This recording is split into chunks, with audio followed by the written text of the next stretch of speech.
عندي تليفوننا سيلفون أو سايلنت ويتفقد متفاعل خلاي حبيرة زلهم زجاجة ناي متفاعل نحوي على تغييره سلزي بدون يبعثي مالتيو كما جواب نستيله ثم تعلمنا جاه لكم فتي غميله كيداني كوفي ما برسخة سنتر كأنه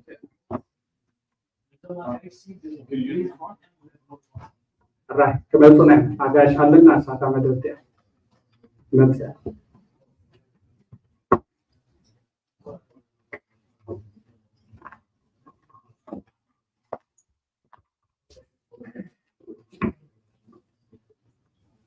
سلام كميتون كورات دمار كما يوعدكم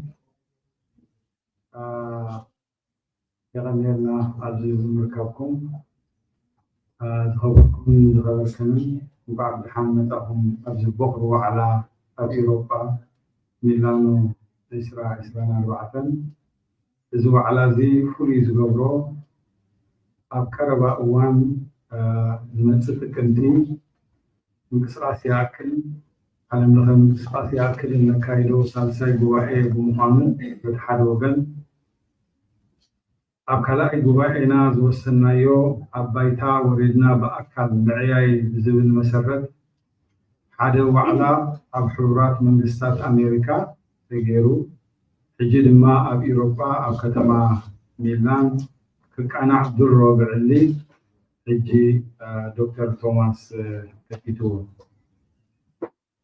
خبركم الجمعة حسنا أب رئيستي أب سايبر نكايدو بأكل وردنا كنت جمرنا يو أب كتماتاتن أب هجراتن كنزي نايلوبي تراخيمنا نايت انتنبرة قدمي لوجن بسنة كوفيد كنسيلو دما عرفت زينو برو وعوع سلامة وتلفي سماوي معبل أنصار نايتسلئي داسات تقدف سددنبرة كم زخانة تكالات بديت فتحي أم مفشال سجردو واو تغطي سرعة قدر بأكل بحقي بديبلوماسي تسأميد ناس دتنبرنا أو نزيحنا يو تنحنا حجيجن جيزي آخي لله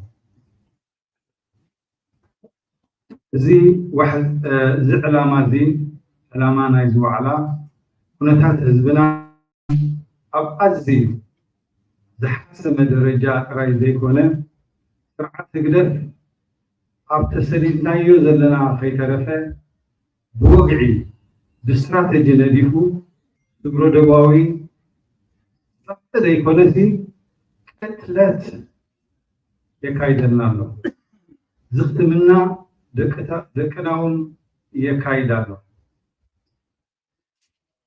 إذا كله سلازم نحنا كم تقالسي كنت أوف استراتيجي قبره مرسن كلونا إذا على ذي حق زخ قبره امنت عدني مخنياتو زي سرعات زي بجكا نسعرون بر كلا مراتي أبزي بلو بتحنا لنا بار بتوم نزي بروغرام زمرحون زالين زلو تقالسي نات مرحنا الناي نايكدت معدي وعلى كونرنا يمن أمو داتا إذو على أمدلاو لعول سعر زغورو بايتو يأكل عبد طليان نزي أزي عابي وعلى كتسنا قدوز غوركمو تعبن دخانون بفلايكا لك نستيو ميلانو كبابيان كمتن وعروتات لك نستيو كل عالم زلوا نزغورو باسم عالم لخير كسات يأكل مسكانا نغرب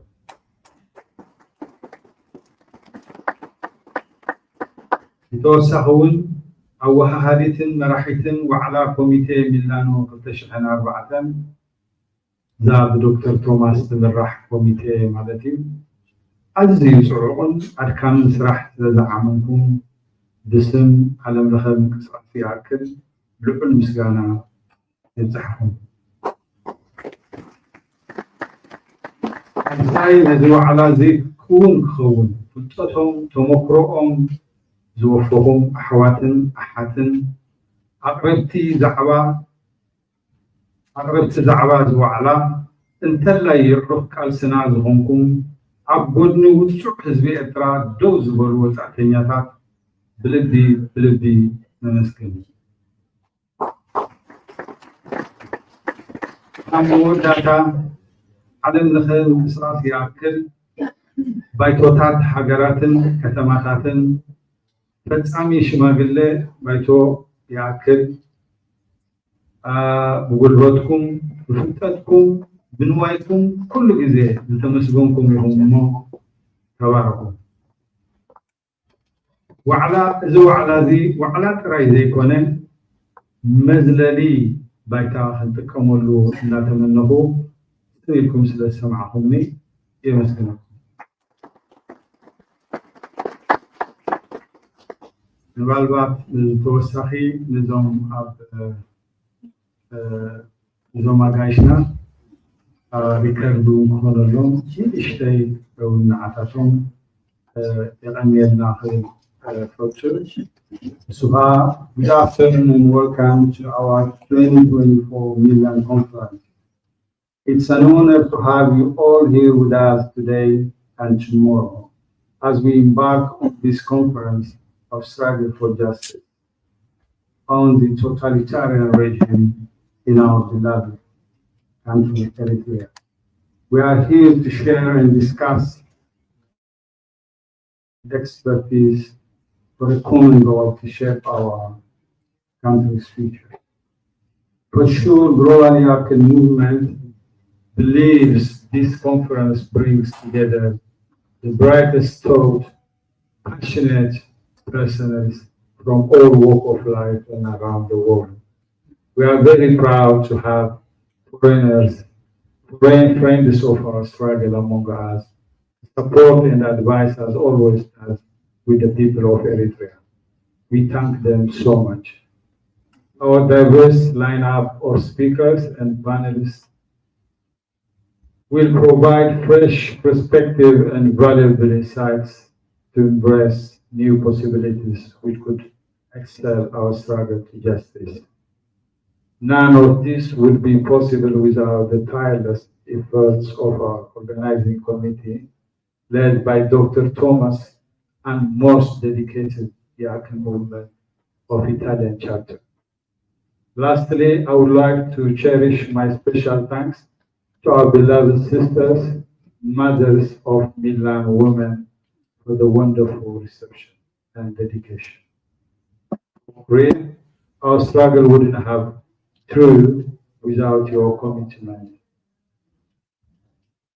I will wed the podium and floor for our moderator, Dr. Salam, our program leaders for the detailed program, and our panelists and the speakers detailed. Thank you.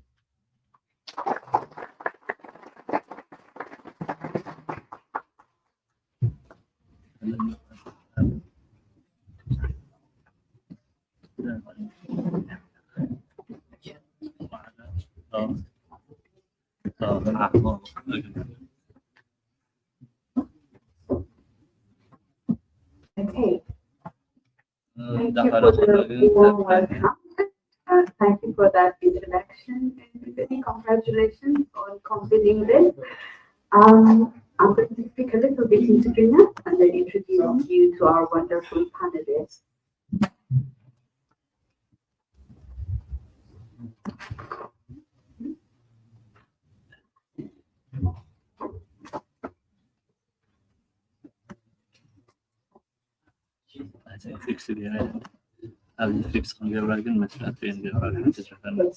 Okay, so we are going to start in a minute, but in a well-respected Eritrean tradition, the organizing committee has asked that we should start by honoring the thousands of Eritreans that have sacrificed their precious lives to this day in the quest for a better and more just Eritrea. ክቡራት ዕድማት ታዩ ካብ ኣርባዕታት ጀሚሩ سقعت مالي سقاب لومي زهزبزي هوت مخفالة يا قوارتها سقعت ساعة زينا نخفل لنا ስለዚህ ለቶም ኩሎም ዝሃገር ጋብዛ ሰዓት ዝወደቑ በሰማዕታት ክንገብረሎም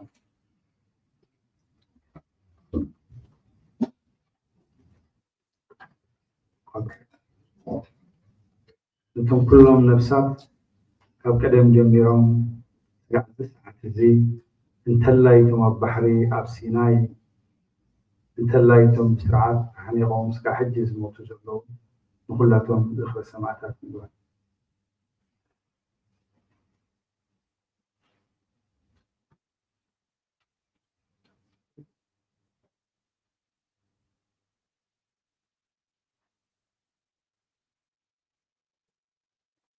ረፉ ይغنيና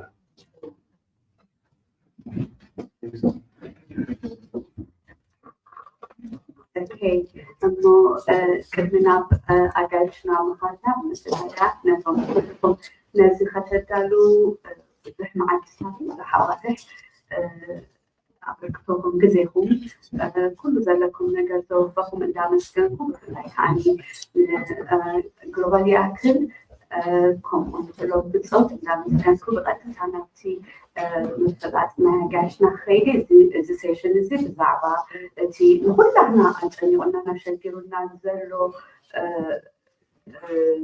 Transnational repression نعود سمل كتائب خون أجاشنا بالإنجليش هم كسرابو كنقول أفتنا حطون ناي بالإنجليزي بس كل إحنا كنسمعون خلق أمواتات كتقامون لأن إحنا نقدر حاجاتنا after completing I'll do it in English and then I'll also offer a summary at the end for everyone. So let's start with our friend Asa.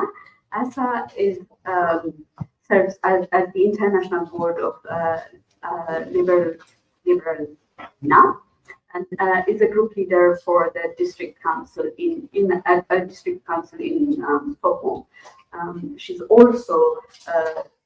also manages the International Lifeline Fund, which specializes in supporting civil society under attack in situations like ours, and also political parties that work in repressive countries.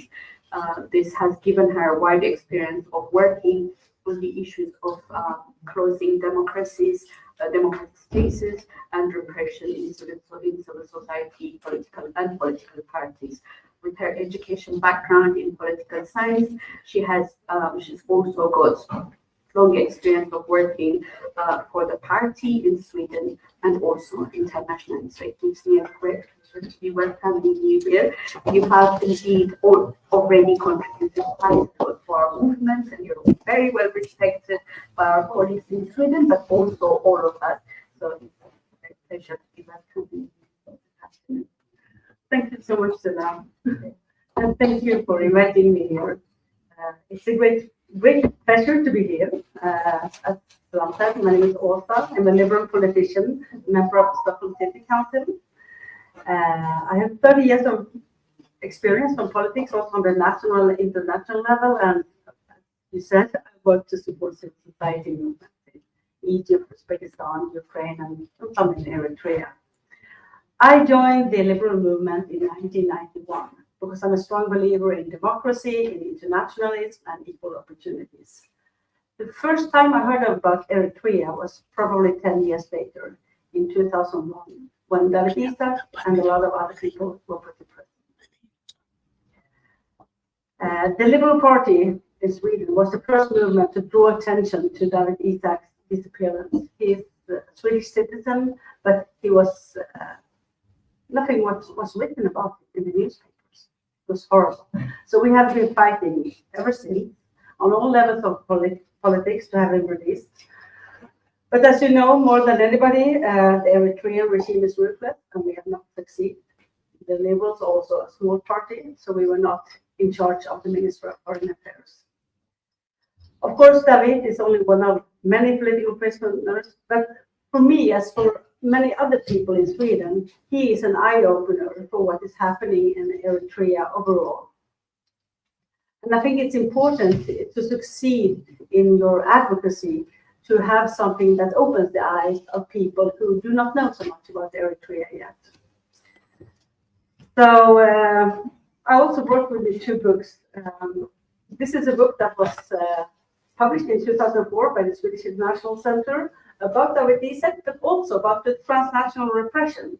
And this book came 10 years later, where Kjetil was actually interviewed in this book about a bit. Also that one describes the transnational repression that we are here to talk about today. So Sweden is the stronghold of the Eritrean government. It became happening already in the 60s, where we had people coming to Sweden, and we also had a lot of left-wing academics supporting the liberation movement and starting different solidarity movements together with the diaspora connected to EPLF. At this time, Sweden was a democracy, but we also had one very strong party, so we had some symptoms of a one-party system. So the connection between the Social Democrats and the EPLF became quite strong. And these connections still exist. So Eritrean high-level officials have been visiting Sweden regularly, and the ministers from the Social Democrats, they would be speaking at the festival that started 25 years ago in Stockholm. And it's a festival that's still going on, like in many other countries.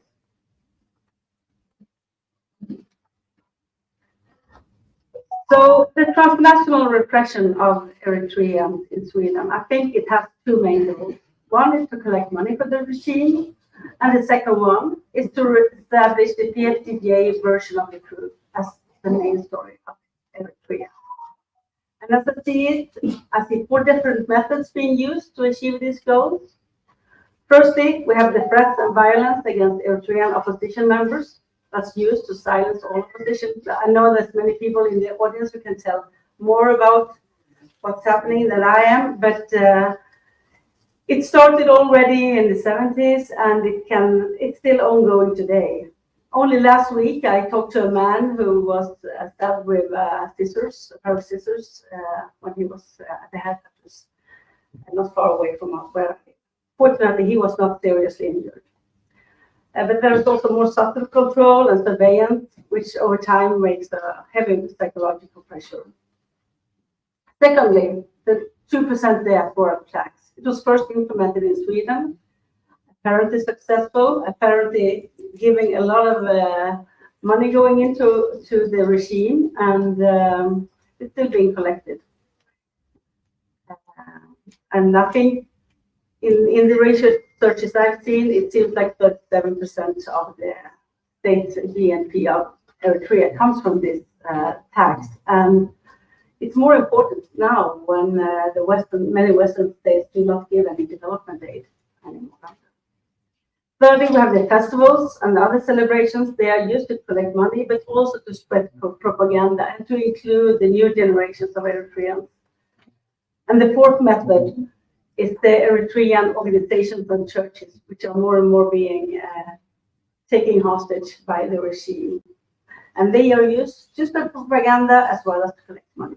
Of course, I guess this is the situation in Sweden, and I think it's similar in other countries, but we can use this opportunity to talk and discuss and learn from each other and see how they are acting in our countries, but also how we can react to stop them. So in the past, I'm ashamed to say that not much has been done in Sweden. They have been able to continue their harassment, their violence, their collection of money without anybody taking notice. Partly it's because Sweden is a segregated country. Some things that are happening in a minority is not noticed even by the majority because we live in different worlds, and that's a big problem in itself. But my feeling is that the Swedish society today is beginning to wake up and trying to stop these activities, but there's still a lot more to do. So the biggest challenge is actually to bring Eritrea on the agenda, because the political agenda is always filled with so many different things. It's gang crimes, it's the climate, it's everything, school results. There are many issues pressing, and even if people are interested in transnational repression, more often they talk about Russia, China, Iran, and not so often about Eritrea. So this is the challenge we have, and we need to get this repression on the agenda on local level, on national level, European level, and on the international level. So that's big work to do. For discussion, I would like to share a few examples on what's being done in Sweden. The festival in Stockholm that I mentioned before, it's right very close to where I live. So in 2022, I wrote an article saying it has to stop. And there had been protests, like for the 25 years it has been going on, at least for 20 years there's been protests, but nothing happened. Except for one in 2009, there was an investigation when we had a liberal mayor. And then the cash subventions to the festival was stopped, but they have still been able to continue. After the articles and some public pressure, the civil society organization subletting the localities of Stockholm City to this festival actually stopped it into 2022.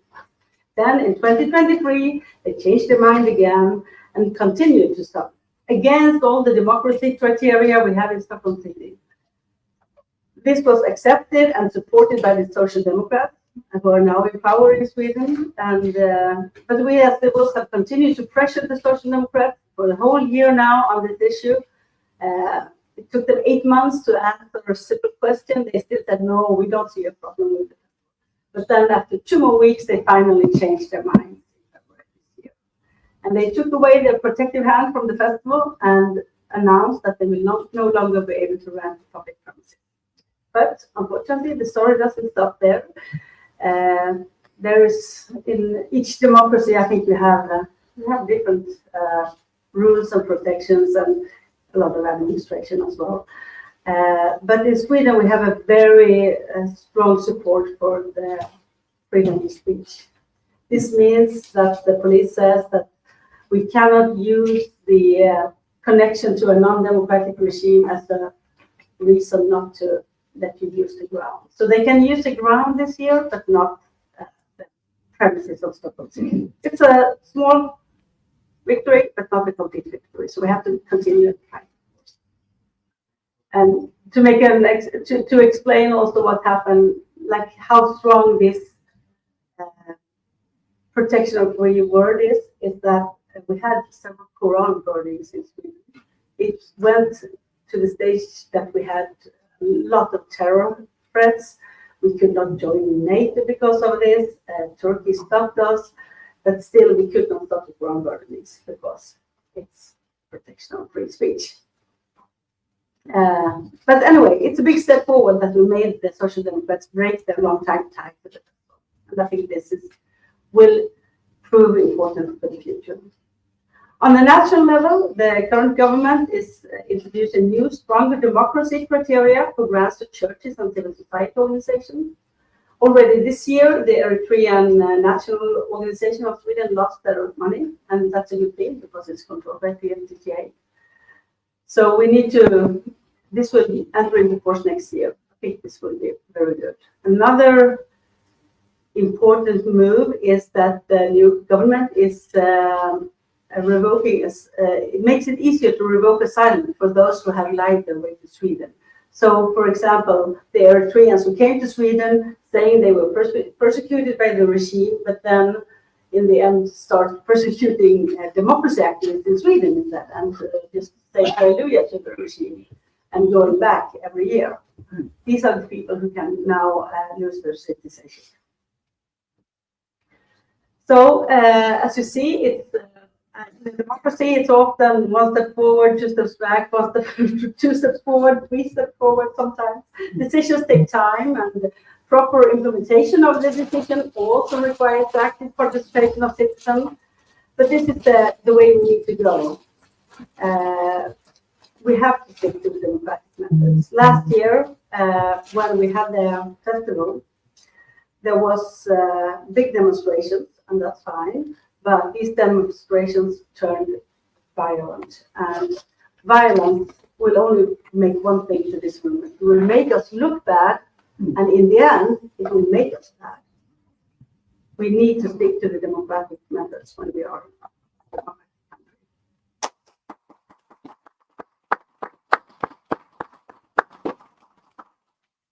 And just a few more words to finish about the challenges that were made, because there is still a lot to do politically. I am especially concerned about the fact that Swedish police and Swedish secret police do not take Eritrea as their priority. They don't have a coordinated strategy when somebody is beaten or threatened. They always see it as an individual crime, not as foreign interference or a system of repression. This has to be changed. So I think we need to enter into a dialogue with the police and the secret police, and we need political help from the government to do it. Also, the 2% tax must be stopped. When we fight the criminal gangs, we always say go for the money. And it's the same for Eritrea. We are fighting a criminal regime here, and we need to go for their money, because the 2% tax actually means that Swedish citizens and other countries are financing a terrorist state and war in the region. This must be stopped, and I think this is an issue that really belongs on the European level, because we have the same problem in so many countries, and there needs to be European and international work. And I think you have a great advantage being an international organization, because you can do a campaign in one country and then copy it in another one, use what works, and make it more professional. Well, that's just a few points from me regarding the situation in Sweden. I hope my fellow Swedes in this room found it correct. If not, please let me know, and of course I'm happy to answer any questions.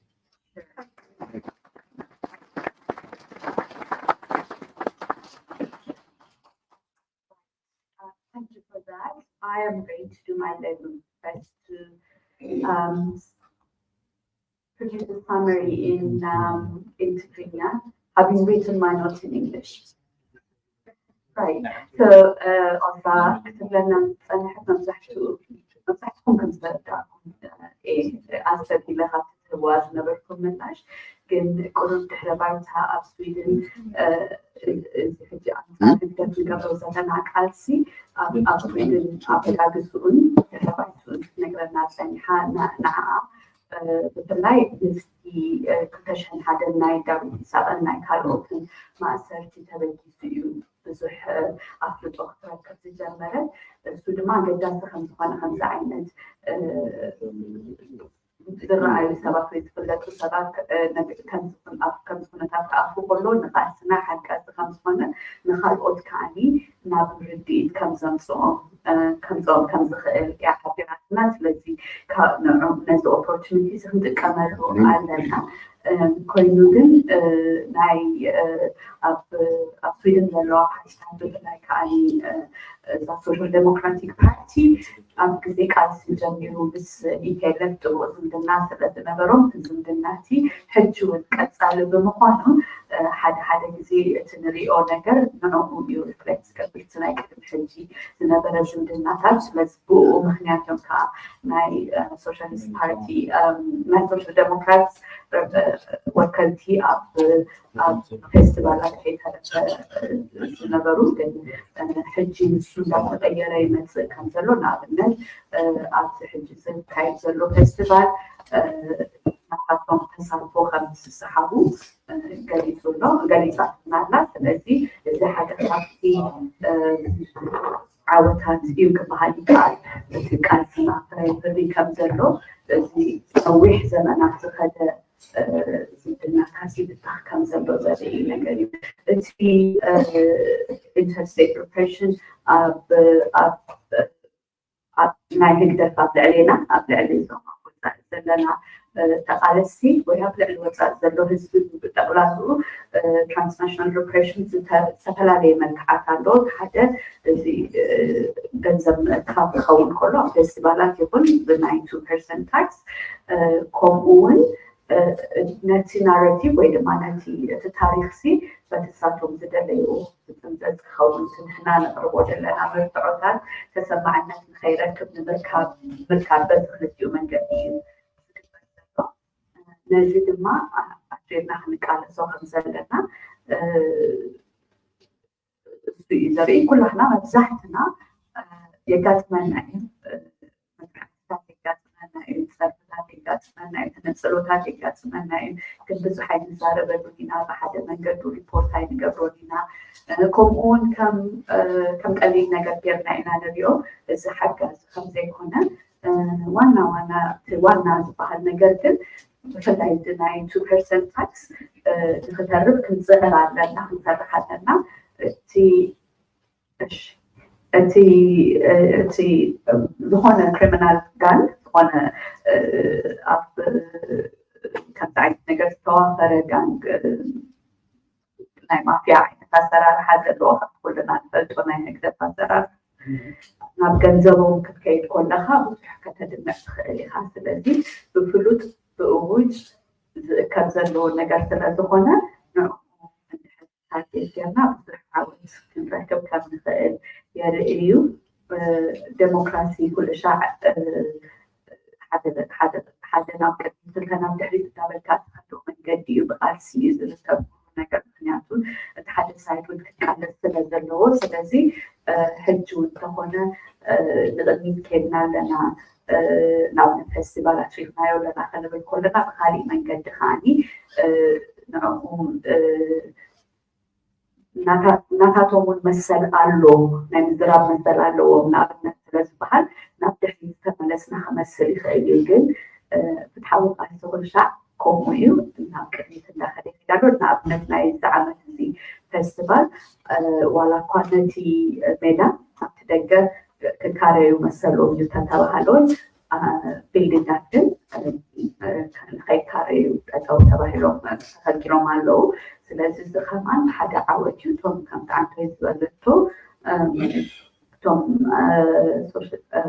ሶሻል ዴሞክራትስ ንሳቶም ከዓ እውጅ ስሒቦም ኣለዉ ካብ ደገፎም ማለት እዩ ነዚ ፌስቲቫላት ስለዚ እዚ ንዓና ዓብይ ዓወት እዩ ክንቅፅሎ ኣለና ቃልሲ እዩ ስለዚ ክቅፅል ኣለዎ ክንዘራረብ ኣለና ከመይ ጌርና ነቲ ነገራት ኩሉ ኣወሃሂድና ከም ንገብሮ ብፍላይ ከዓኒ ከም ግሎባል ይኣክል ዓለም ለኻዊ ምንቅስቃስ ስለዝኾነ ኣብ ሓደ ዓዲ ሳክሴስ ዝበለ ነገር ኣብ ካሊእ ዓዲ ንክድገም ሬፕሊኬት ንክግበር ፕሮፌሽናሊ ዝኾነ መልክዑ ሬፕሊኬት ንክግበር ኣገዳሲ እዩ ስለዚ እሱ ሓደ ኣድቫንቴጅ ኣለና ማለት እዩ ምናልባሽ ኣብቲ ድሕሪት ድሓዝ ዘሎ ናይ ሕቶን መልስን ናይ ግዜ ነዚ ከነግፍሖ ንኽእል ኢና and I'm sure we'll be able to use OSA's expertise in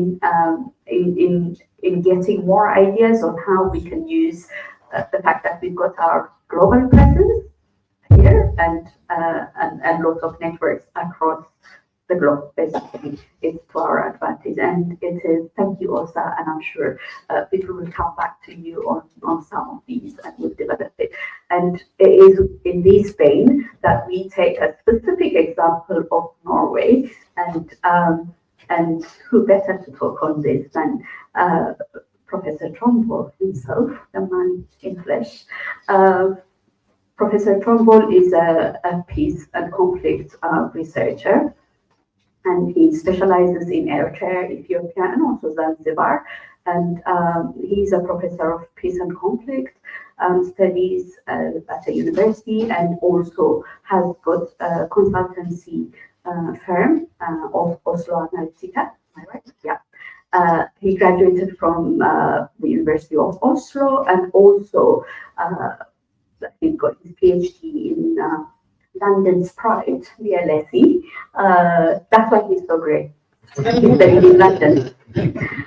Professor Tromboll carried out his anthropological studies in Eritrea, amongst other places. So he knows places that I don't know from Adam. So I envy him in that respect, and has been involved in human rights and peace activism, peace activism and research as well for so long.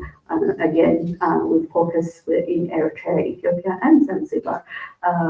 He was actually not one of the first, he was the first researcher to enter Eritrea in August 1991. And so I'm sure he's got stories to tell from that, maybe for another time, but it would be an interesting story. Today he's going to talk to us about transnational repression, but with focus on what happened in Norway. For those very kind words. Thank you for inviting me. And I'm so happy to be here together with you. And first of all, apologize. My Tigrinya is really broken. So I don't think you will like to hear that. But as what Akil would say, I should have spoken more in Tigrinya. And for those of you who don't have trouble with pronouncing my first name, Seti, my name, the name given to me by Abraham in my village is Teklebraham. So you can, I also go by Teklebraham.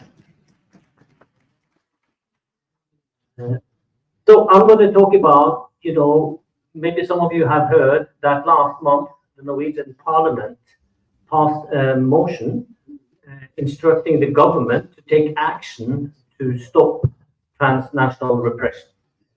So I'm going to talk about how this came about, because I think there are some interesting elements in this process which are lessons to be learned in other countries and communities. But let me take it one step back, because Norway has kind of a peculiar history with Eritrea and with Eritrean struggle. And I'm sure Ambassador Heide, you could fill in deeply on these issues. Because Norway, there are approximately the same numbers of Norwegians in the world that there are Eritreans in the world. We are a very small nation. And as Eritrea, we have had a big brother bullying and dominating us for centuries. She's sitting over there. And we barely escaped war of liberation, but the Swedes didn't dare to fight her, so they accepted our independence. We're a very young nation, and I think that resonance, the Eritrean struggle resonated very much with Norway and Norwegian people's struggle for independence 100 years earlier than you. So we had a very strong solidarity movement in Norway with the Eritrean struggle, and we had a massive support by civil society organizations and government funding to your Eritrean Relief Association, the humanitarian wing of EPM during this month. And when Eritrea achieved its independence in 1991 and 1993, Norway gave very strong political backing to sovereignty and established, due to the help we had given during the war, established very close relationship with the new Eritrean government and with the Isaias Afwerki personnel in the 1990s. Then came the rupture of the 1998-2000 war with Ethiopia, but that was an opportunity, so to say, for Norway to even increase its political dialogue with Eritrea. So we established an embassy in Asmara soon after that war to continue to pursue a political dialogue, not only a peace dialogue as the Foreign Ministry hoped for between Eritrea and Ethiopia, but also a dialogue to reform the stifling political environment in Eritrea after the 2001 crackdown. We had a number of Norwegian political leaders in the Foreign Ministry and also senior diplomats trying to convince Isaias Afwerki to become a social democrat in a way. But the embassy closed in 2013, the Norwegian embassy, at more or less the same time as when the influx of Eritrean refugees to Norway increased massively. And that changed the dynamic in the Norwegian political discourse on how we should understand and relate to Eritrea. Particularly the peak of refugees, not only in Norway, but in Europe, was 2015, 2017. 40% of the asylum seekers arriving in Norway were Eritreans. and that was, you know, in the chaos in the Middle East and Asia. Today, there are about 25,000 Eritreans in Norway and 8,200 Norwegians born by Eritrean parents. So it is a kind of substantial group of diaspora in Norway. The influx of refugees was then turning to be the main focus for the conservative right government we had during this time in 2015. So we had a Minister of Justice who were from the right-wing party, who were adamant to stop the influx of refugees. And he also started to negotiate a return agreement of refugees back to Eritrea at that time. In order to effectuate his policies, he commissioned a study on why Eritreans were fleeing the country, reason for flight, because he assumed that they were labor migrants instead of rightful asylum seekers, as he phrased it. By chance, I was the person conducting that study for the ministry, and he didn't get the conclusion he wanted, so to say. So it kind of fizzled out, that strategy the right-wing party had adopted to try to reclassify Eritrean refugees as labor migrants. The conservative right government continued, but the Minister of Justice was abandoning the Eritrea docket, so to say. And this is important, I believe, because instead of focusing on the influx of refugees, it was reframed to more an issue of integration and how to develop a successful integration strategy. Other ministries in the Norwegian government took over the charge, and explicitly, and I'm reading from their white paper, needed to increase knowledge about what can limit immigrants' opportunities to participate in Norwegian society and to enjoy the right to free life on par with other residents in Norway. That was the explicit kind of task of the Ministry of Education, who headed that because they had a docket of children, and it was focusing on the integration of children. So the Ministry of Education commissioned a report which was called then Pressure and Control, which in the Norwegian domain for the first time identified then transnational repression of selected immigrant groups in Norway as a challenge then to integration. And specifically, that report covers the Eritrean diaspora, but also the Ethiopian, the Chechen, Turkish, and Uguri communities. But the Eritreans were singled out as more prone to transnational repression in the report. An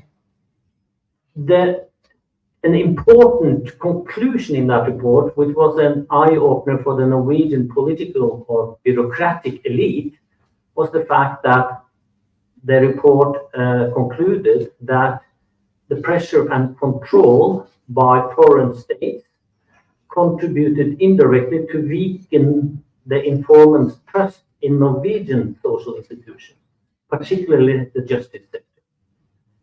So it became that kind of foreign policy element became integral to domestic policy. And that is an important inflection point in how politicians think about the issue of transnational suppression. Immediately thereafter, this first report, or not immediately, a couple of years later, we had a new change of government in Norway, which then became a Labour socialist left government. They commissioned a new report to elaborate on the pressure and control report, which then explicitly was called then transnational repression, which identified social, political, and legal implications of transnational repression. How these are in violation both with Norwegian law and international law. And it classified 7 different actions and experiences committed by foreign regimes and their collaborators as transnational repression. And that kind of classification is also an interesting point because it made the kind of vague concept of transnational repression more concrete and more manifested and more understandable for political actors in Norway. Because, first was violence and other attacks on the physical safety of persons, threats, harassment and discrediting individuals, infiltration, restriction of conditional consular services, surveillance, and weakening and abuse of international framework assets. Again, the conclusion of that report is important to understand how the politicians later reacted, because the report concludes, and I quote, transnational repression prevents integration and participation in democratic processes for many diaspora groups. Transnational repression has the potential to pose a significant social problem in the form of threats to Norwegian sovereignty, national security, territorial integrity, and democracy. In addition to human rights violations and abuses, it represents for individuals and diaspora groups. Again, the focus on domestic policy concerns, and particularly security concerns, what this represents for Norway. Something new, which again brings another group of politicians into this debate, not only the soft leftist integration politicians, but also the hardcore realpolitik politicians became aware of the issue. No offense to any socialist leftist politicians in the audience. You're doing a good job too. Then I need to introduce another element, which is important. And that's, of course, the Blue Revolution also reached Norway last year, or the year before even.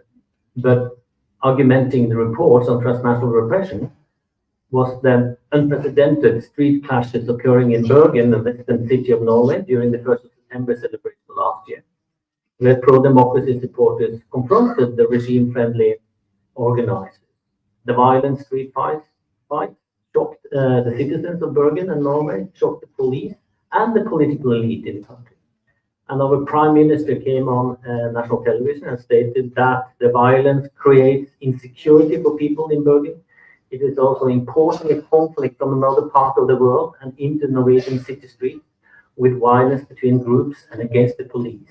It is totally unacceptable, as viewed from the prime minister and official side.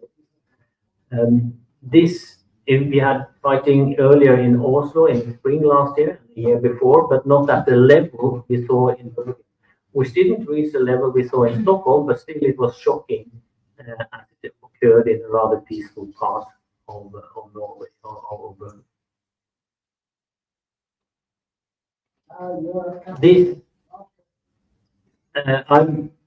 I'm not endorsing the violence, but I say it was the strategy which was an eye-opener for politicians across Europe. Suddenly, that became interesting. So, the international context influenced Norwegian decision makers. The confrontation between the pro-democracy groups and the regime supporters across Europe last year was noted with concern among political actors in Norway.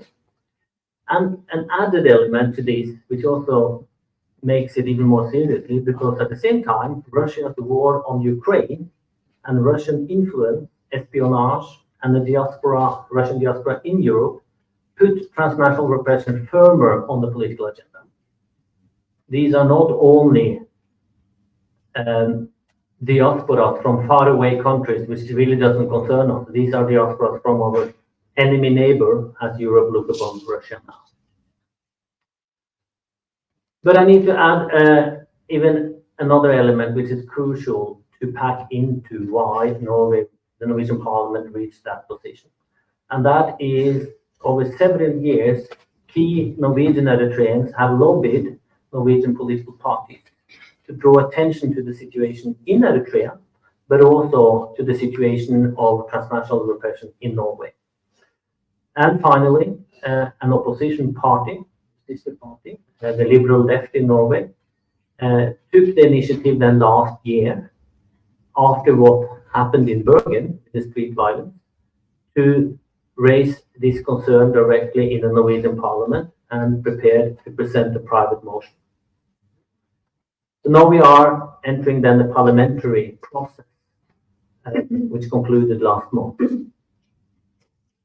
So in the end of 2023, then the Liberal Left Party submitted this private motion to the Norwegian Parliament, requiring that the government should prepare an action plan, explicitly an action plan against transnational repression of Eritrea specifically. This motion was, as its normal procedure in Norway, it was both heard in the parliamentary committee, but also put out for public hearing, so all citizens of Norway could present its comments and interest into that motion. And actually the parliament received an unprecedented number of private individual responses, over 600 Eritreans, more or less all of them, but with a couple of ethnic Norwegians, were submitting their hearing responses to the parliament, providing personal experiences of repression and also endorsing then an action plan to curb it. And this convinced all parties in the parliament expressed a concern with the prevalence and the negative impact of transnational repression in Norway. However, politics is politics wherever you are, also in democracies, and the government, any government, will not be pushed to do something by an opposition party without kind of putting up some kind of resistance. So the left government coalition and the Conservative Party in opposition presented alternative suggestions than the private motion presented by the Liberal Left. And the basic thing can be drawn down to that the government was hesitant to promise a specific action plan against transnational repression.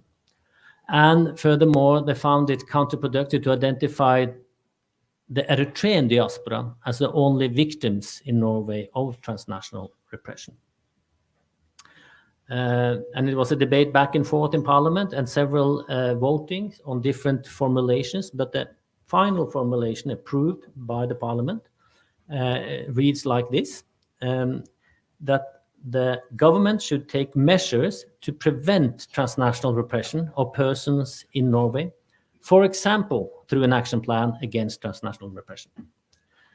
So what it really means in concrete action from the government is yet too early to say, but it has been put firmly on the agenda, and they would need to follow up with some actions. So let me conclude by drawing some lessons from the Norwegian process. We see that the Norwegian political elite finally reacted to and took action of transnational repression of Eritreans in Norway due to then 4 interconnected factors. First of all, it turned away from concentrating on stopping immigration to focus on successful integration. Secondly, this spurred the interest to commission studies which uncover and identify the presence of mechanisms of transnational repression in Norway. We needed to know more what is an obstacle to successful integration. And thirdly, the violent confrontations brought about by the Blue Revolution highlighted the dire situation and urgency to act now on the matter in order to try to stem those confrontations. And fourthly, not least, consistent and constructive lobbying of political parties by pro-democracy Eritreans in Norway. All these 4 factors kind of come together and then provided the stepping stone for the parliament decision to instruct the government. Let me just end then that this is not over. Transnational repression is not over in Norway by this parliamentary decision. And 2 issues remain key and remain as an obstacle to stopping transnational repression. First, a homegrown, a domestic concern is that the study into transnational repression identified that within Norway and the Norwegian governmental system, the responsibilities to stop transnational repression is divided among 6 different line ministries, from Minister of Justice to Minister of Interior to Minister of Immigration to Minister of Justice, Foreign Affairs, and so on. And to get 6 line ministries with different, in Norway we usually have coalition governments, so we have different parties running different ministries, to come together to form a coherent, robust strategy to tackle this is very, very challenging, extremely challenging. And that's why also the government were kind of hesitating to promise an action plan. They have promised action, but politicians promise actions every day in Norway and Sweden and everywhere else without following up. So I'm still hesitant to be too optimistic that things will happen in Norway. But more concerning, obviously, is that no matter what we do in Norway, Sweden, Europe, whatever, as long as the regime is in Asmara is in power, they will continue to exhibit repression of Eritreans at home and abroad, no matter what we do in Europe. So those 2 obstacles still remains. Doesn't necessarily say we should give up. We should continue to work on this. And I think, again, the processes in Norway is something to learn by other countries in this regard. Thanks a lot.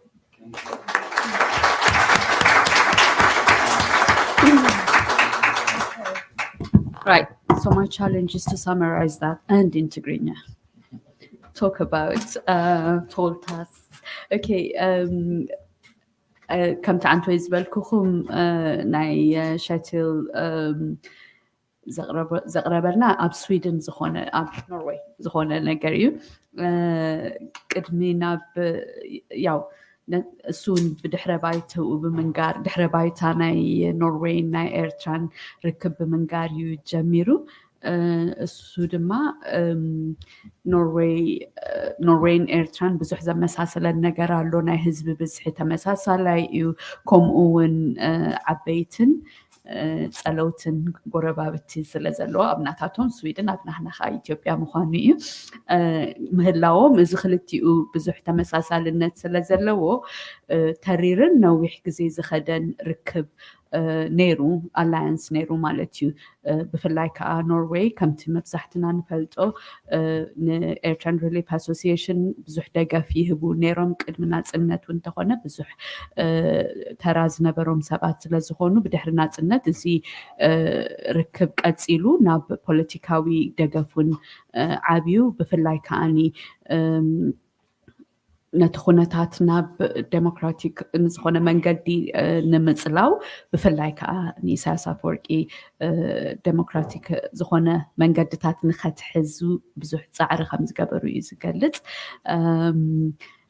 زخونتات زي بزوح يتعوتن كم تقول لهنا نفلتو جن ولا دحريتي ناي كل تشح وجوين أنت هنا السون كم opportunities كم عدل يترايو نتركب نمدل دالن ناي سلام تراح كيكونس ناي ديمقراطي من قدي حبير كاب بالمقبارون بزح فتنات كم استجبره أب كل تشحن كسع كل تشحن سلستن إمباسي أب نوروي كم زنبرة شعوجن كاب كل تشحن سلستن مستي إن داقدة دزخيت زنبرة خونتات تي إمباسي كم استعصوا زخونتات الزخاني مستي بزحات إيرتراويان ناب نوروي كأتو مجمارهم أب حدا تمساسالاي أوانات مخانو بزح attention كسحب كيلو مالتي أب نوروي بز حجي جزي إشان حمشتن شح أبيلوم إيرتراويان كم أون شو منتشهن كل تميتنا أبيلوم زخونها أب نوروي ناب إيرتراويان استولدو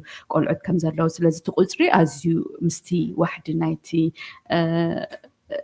تولدتنا نوروي بزحيو تقصري سلازي مسكزي مخامس تبزحي تقصري اتي فوكس كاب كميجرنات أو نبلوم نزوم سدتنيات كاب ناب عدنا خاب مقتاو كاب زبل فوكس ناب كميجرنا إنا تواهيدوم عدوم كوينو أفريتي أكلات كوين integrated كوينوم كنبرو خمزة لوم نابو نعونا بنتمات نزز خون نجاراتنا مسرح أبزد هابلو جزي أبتستجبر مصنعتات حدا خبتي ዝረኸብዎ ነገር እንተልዩ እዚ ትራንስናሽናል ሪፕሬሽን ወይ ድማ ትኻብ ኤርትራ ኣቢሉ ዝመፅእ ፀቕጢ ኣብ ልዕሊ ስደተኛታት ንኢንቴግሬሽን ናይ ኤርትራውያን ጥራሕ ከይኮነ ናይ ካልኦት እውን እንተኾነ ንኢንቴግሬሽን በዳሂ ከም ዝኾነ ኢንቴግሬሽን ወይ ከዓ ስደተኛታት ኣብቲ ዝኣተውሉ ዓዲ ተዋሂዶም ንኸይነብሩ ሓደ ካብቲ ኣፀጋሚ ዝኾነ ነገር ካብቲ ተሰዲዶምሉ ዝመፁ ዓዲ ዘጋጥሞም ተፃብኦታት ከም ዝኾነ ስለ ዝተፈልጠ ምስኡ ተተሓሒዙ ኣቃልቦ ክውሰደሉ ተገይሩ ብዙሕ መፅናዕትታትን ብዙሕ ክትዓትን ምስ ተገበረ ንትራንስናሽናል ሪፕሬሽን ከም ሓደ ነቶም ስደተኛታት ጥራሕ ከይኮነስ ነቲ ሃገር እውን ዝፀልውን ዘፀግምን ነገር እንዳኾነ ይመፅእ ከም ዘሎ ኣብኡ እዩ መደምደምታ በፂሑ ዘሎ ምስኡ ድማ እቲ ብፍላይ ንኤርትራውያን ዝምልከት እቲ ዓመን ቅድሚ ዓመን በዚ ናህና ብሉ ሪቮሉሽን ዝተገብረ ቃልስታት ኣብኡ ከዓኒ እቲ ኤርጀንሲ ናይቲ ነገር ከመይ ግዜ ዘይህብ ኩነታት በፂሕና ከም ዘለና እውን ዘርኢ እዩ ነይሩ ስለዚ ዋላ እኳ እቲ ቫለንስ ንድግፎ ነገር እንተዘይኮነ ወይ ከዓ ንጠልቦን ንደልዮን ነገር እንተዘይኮነ ሓደ ካብቲ ዘርኣዮ ነገር እንተልዩ ግን እቲ ሪፕሬሽን ክሳዕ ክንዲ ምንታይ ኣፀጋሚ ኩነታት ይበፅሕ ከም ዘሎ ከምኡ ናብ ኤርትራውያን ጥራሕ ከይኮነስ ንኣብነት ምስ ናይ ራሽያን ዩክሬንን ውግእ ተተሓሒዙ ናይ ራሻ ከምኡ ዓይነት በዳሂ ዝኾነ ተፃብኦታት ኣብ ልዕሊ እቲ ዳያስፖራ እሱ እውን ምስኡ እውን ተተሓሒዙ ዝመፀ ናብቲ ኣጀንዳ ኣምፂዎ ኣሎ እንተኾነ ግን ሕጂ እውን ተወዲኡ ማለት ኣይኮነን ኣብ ፓርላማ ነቲ መንግስቲ ሓደ ኣክሽን ንክወስድ ብፍላይ ከዓ ኣክሽን ፕላን ዲቨሎፕ ንክገብር ፃዊዒት እኳ እንተሎ እቲ ጉዳይ ናብ 6 ኣቢለን ሚኒስትሪታት ስለ ዝወደቐ ነዚ ከዓ ምውህሃዱ ከቢድ ስለ ዝኸውን ዘሎ እቲ ቃልሲ እውን እቲ ፕሬሸር እውን እቲ ክንገብሮ ዘለና ነገር እውን ቀፃሊ እዩ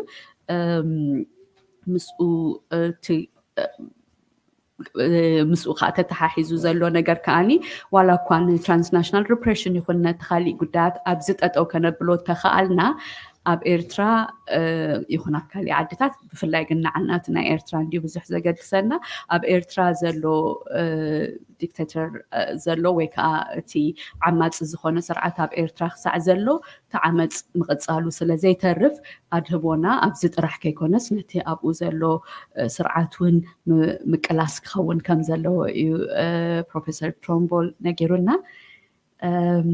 ያ I apologize for that translation.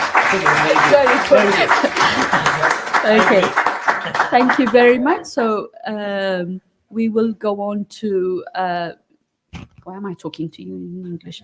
So now حتوتاتنا هنكيدينا خمسة عن تويز بالكم حتون تليكم ويكاني كجفح تدليو نجرن تليو إدكم داوت ساكم ما يكالو دي خمينا هنجبره. اوكي روبينج مايك ندحر لكم مجمريا شمكم دحر حتو حد صراب ندابلكم مايك 5 الكاي هذا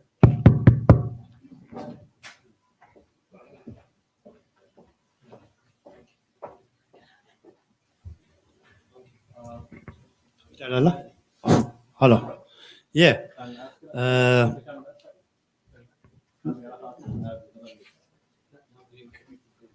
Okay, good. Can you understand? Yeah, sure. ብዙሕ ሰብ ይከታተለና ስለ ዘሎ ኦንላይን ኣበይ ይኹን ልካ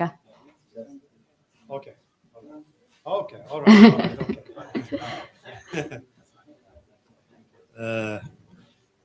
Den första frågan är till Åsa, but I will want you also to answer it, but I will say it in English.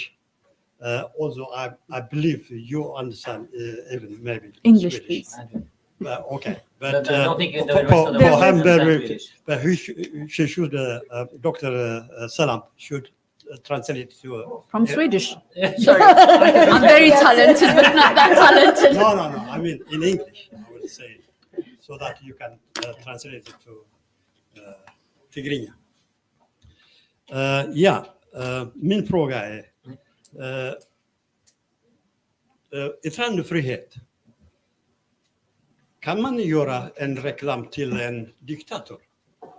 Alltså inkludera detta, alltså att ha yttrandefrihet kan inkludera att göra reklam för diktator. Och okay. My question was in English. If you are doing what do you call it? Advertisement to en diktator på grund av what was the word? Yttrandefrihet. Freedom of speech. Yeah, freedom of speech. Does it include to make a reclam for a dictator? That is my question. And I hope both of you can answer it. تحته حصر أبيلك بناتنا ناي نفسها مقلاص ويدا ما freedom of speech هانسيلكاس ن dictator advertise مقبار قبود يك أنا عديو زبل حتى إيه نخلتي أم مش؟ Also, do you want to say? If there is something that they cannot do the reclam, then we can use it. Yeah. Good. That's what I'm thinking about. Sure. Yes, the freedom of speech includes to say the worst things you can say. It includes also the right to propagate for a dictatorship. That's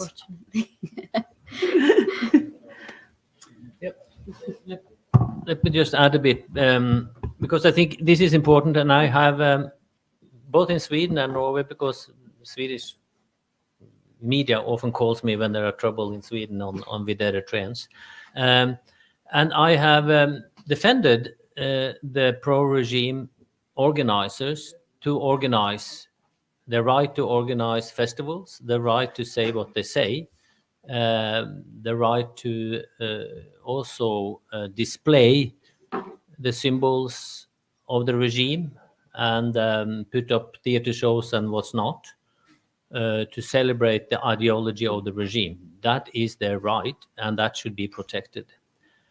And I think this is the same in Sweden as is in Norway. In European countries, there are limitations to freedom of speech.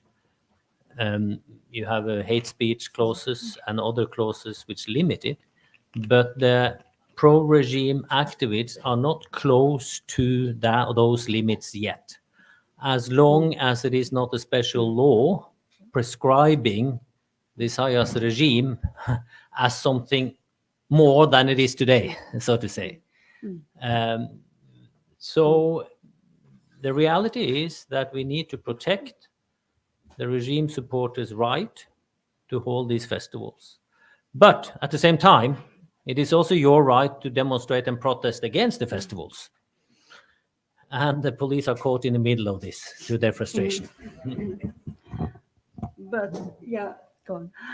But also, it is not the right to use public money to do this kind of demonstration, and it's not the right to have the public premises to have it on. So that's why we are able to stop them from having it on the Stockholm.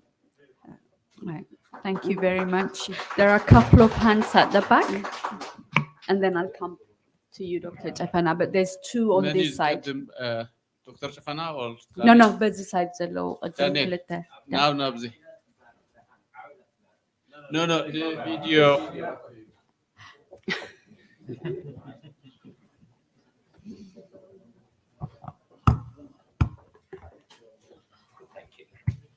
First of all, thank you very much, speakers. And I have to say, what you've done in Norway, in Sweden, you have a voice to say it. But when we comes to the Westerns, it's very difficult, especially when we look at Russia, what is they doing in Ukraine.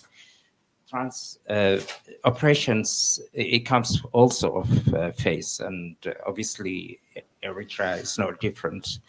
He legitimized it by saying, you are doing that, I'm not doing this. So what's the difference? for you to have this voice, we're extremely proud of you, especially Professor. Britain, they need to borrow your brain. It is very difficult what they're doing, especially for those young people. They pass through so much difficulty and come into the country, and now they criminalize them. And we have extremely big problem to penetrate through to Britain's government. What you done in Norway is we have no word to say, because except saying thank you right now. Tomorrow we're gonna remember it. We're gonna teach our children at university, because this is the biggest problem we have in the entire world. Britain does it, America does it in Iraq, today Russia, what it's doing in Ukraine. It is to see it, to witness it in 21st century, people dying and nobody say anything. The international bodies not even have a voice. It is not good. The other things which I want to ask you, and obviously, how we can protect these young people, the brutal revolutions right now in Britain. The intelligence group are having intelligence from the brutal government, which is from the embassy. The embassy is going there and tell them what need to be done on these brutal revolutions. Those young people, what they are doing is, please, we left the country. You told us to leave the country. You make us, we cannot live in the country, and you're coming and oppress us here. And the British government and the intelligence groups, they don't want to know it. And obviously, I want to ask you, I want to borrow your brain. When you look at the Red Sea situations, do we have any chance, the Western, to listen to us? Because they need this man. And obviously, I want you to comment on that. This can be adapted by the politicians. When you have that, and the government is doing what you want to do, and obviously oppress us, do we have any hope, to adapt it and to do something? Thank you very much. Thank you, Danny. Maybe I'd like to add my question to perhaps that question, which is about the kind of repression that our young people are facing is very different from what the from what the Russian diaspora would feel like, with people who know their rights, people who have read, people who understand what should and shouldn't be happening to them. Our young people have lived with this throughout their lives, and they do not understand what should and shouldn't be happening. And therefore, the subtlety of it, the psychological nature of the repression, the unwritten nature of the repression, and also the language issues, like this. The Eritrean regime is not going to say anything they're not going to say anything in Swedish or Norwegian or English.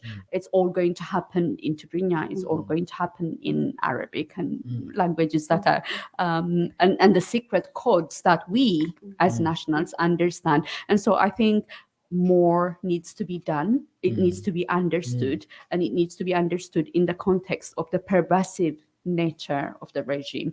And I guess that's something that can be taken. But what can we learn as a movement? What should we continue to do? What should we perhaps not do as much?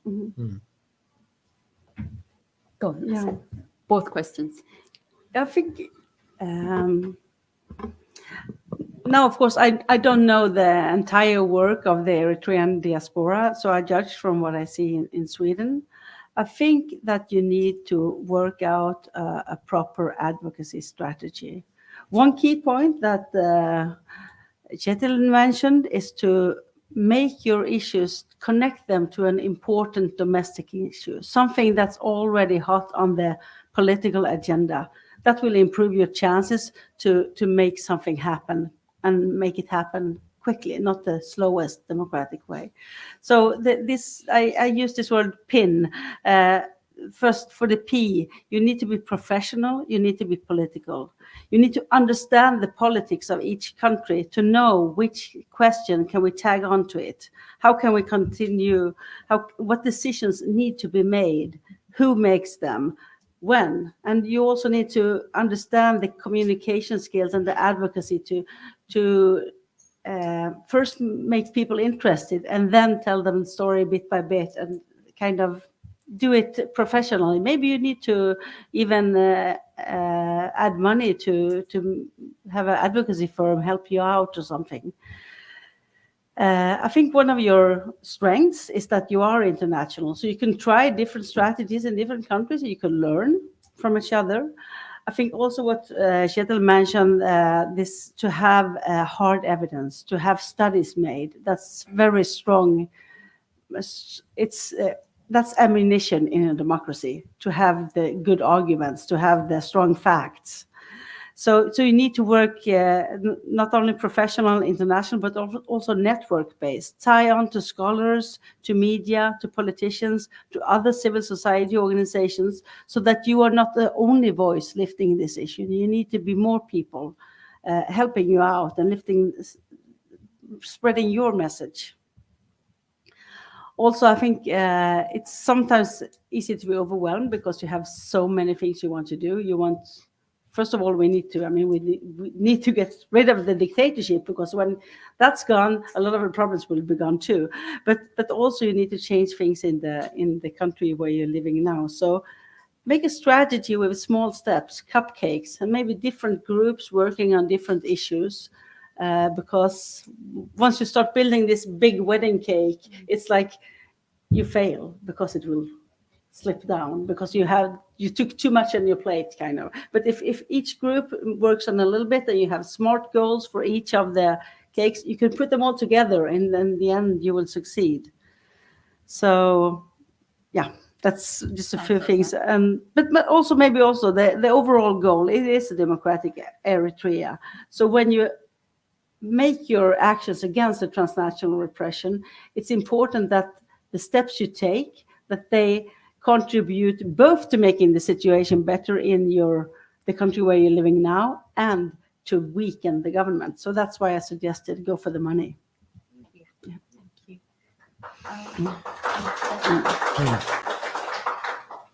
Yeah, I agree with what Åsa is saying.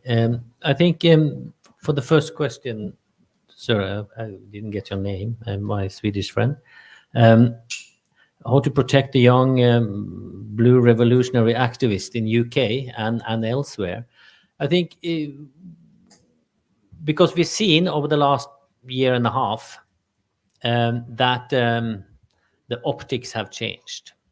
The first demonstrations, the first smaller clashes, the sympathy were on the activists, the blue revolution side. But that changed somehow early last year. And it has changed in Sweden, certainly in Netherlands. I don't know if anyone saw the documentary which the Netherlands public broadcaster made earlier this, a couple of months ago, which were rather negative framed, although I tried to balance it somehow. And I also think that some key people in Brigade Nehamdu have learned to refine their strategies also when it comes to how to confront the regime supporters in order not to come forward as so violent, to use that term. Although violence is also needed to draw both attention to your concerns, but also to stop the government. I'm again not condoning violence, but I can see from a real political perspective that is an instrument. I think that you have to shift somehow in UK or elsewhere the focus back to the regime and the fact that it is the regime who is a threat to UK security. It is the regime and it's their collaborators who are a direct security threat to Britain And certainly it's easier to link it at the global scale when you see that Eritrea is Russia's closest ally on the African continent. And they are in cohort together on certain global common concerns. So you have to be more adamant to say that the threat are not from the individual refugees who have gone through such dire straits to arrive in UK and have more trauma than any other population group in the world. Salam, you can attest to that, certainly. But I think, so I am a bit concerned that the optic has changed, because you need the sympathy of the general public in Europe to push your case, and it's starting to slip somehow. And that you should be worried about, so it is not lost, because then you have not only 2 steps back, you are 10 steps back in your struggle. So be careful in how you navigate in the next, the upcoming festivals later this month, for instance, in several European countries. And then the second issue is what you raised, and I think also you did point that. I think it is important exactly that you are not looked upon, and sorry, I'm blunt, I'm not a diplomat, ambassador, you have to excuse me. You are not looked upon as credible, unbiased, objective witnesses. You are looked upon as very biased, very positioned when you talk about your grievances. Can we really trust you? Because you are all politicians against, you are all, the same. So you need a third party or several third parties to provide the evidence for your grievances, for your concern, for the abuse, for the repression, and how that is influencing and affecting the security and domestic politics of European countries. The best would obviously be, as Norway did, we have a rather open government in Norway. That's a blessing in our country. That it was the government ministries who commissioned all these 3 reports I mentioned, which makes it credible in the eyes of the government. And that helps a lot. They cannot kind of reject it totally. They can say that it is an external commission report. We don't fully agree with the conclusions. Fair enough. They often do that. But it's their reports. They commissioned it. They own it. Which makes the information much more valid in a political discourse. If you don't get the ministry to do it in UK or elsewhere, well, get an independent think tank, a university, a research group, which are not Eritrean based, something else to do it, and then float it to the government. Say that, look here, this is credible information. It's not ours. We haven't produced it. This is produced by an eminent university or a research policy institute, and then use that as a stepping stone to further push your agenda. But as you know, all politics are domestic politics. Bring it back home. Why does it hurt UK? Why does it hurt Netherlands, Finland, Sweden, and so on? Yeah. We don't care about Eritrea, to be frank. The politicians in Europe doesn't care about Eritrea. It has been a dictatorship for 33 years. Who cares? We could have stopped it several times. We don't. We care about ourselves. Sorry. That's how it is. Yeah. Thank you for that. I guess እቲ ደጋጊሙ ዝመጽእ ዘሎ ነገር ኣብቲ ቃልስና ኢንቨስት ክንገብሮ ዘለና ነገር ኣሎ። እሱ ከዓ ኩልሻዕ ሓይሊ ጥራሕ ኣይኮነን፣ ካሊእ ነገራቱን ኣብ ዲፕሎማሲ ኦፍ ኮርስ ግን ምስኡ ድማ ተተሓሒዙ ኦሳውን እንታይ ትብል ነራ ምናልባት ኣድቮካሲ ፈርምስ የድልዩና ኾኑ ወይ ሪሰርች ፈርምስ የድልዩና ኾኑ ነቲ ንሕና ንሓልፎ ዘለና ኢንዲፐንደንት ብዝኾነ ድምፂ ከቃልሑልና ዝኽእሉ ካብቲ ኣጀንዳ ነቕ ከም ዘይብል ክገብሩልና ዝኽእሉ። ስለዚ እቲ ንገብሮ ነገርሲ ሓደ ሸነኽ ጥራሕ ዘለዎ ነገር ክኸውን የብሉን፣ ብዙሕ ሸነኽ ዘለዎ ኦፍኮርስ ብዓቢኡ ነቲ ዲክቴተርሽፕ ምቅላስ ኣሎ። ኣብዚ ዘለናዮ ቦታታት ከዓ ነቲ ዘጋጥመና ዘሎ ፀገም ኣብቲ ኣጀንዳ ንኽኣቱ ምግባር ኣሎ። ግን ምስኡ ከዓ እቲ ከምቲ ክንገብሮ ዝቐነና ከዓ ኣብቲ ኣጀንዳ ንኽኣቱ ከዓ ንገብሮ ነገራት ኣሎ።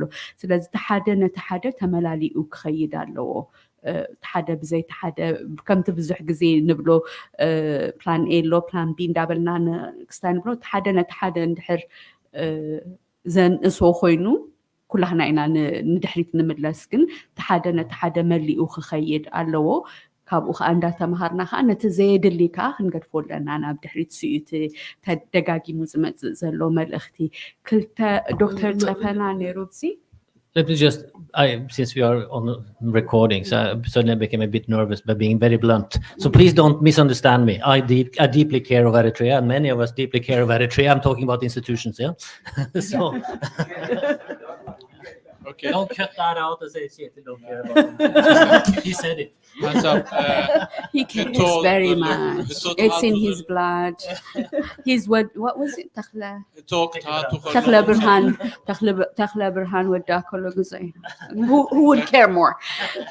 Anyway, there was another question from that end, and it's over to Dr. Jafana. One question on that end.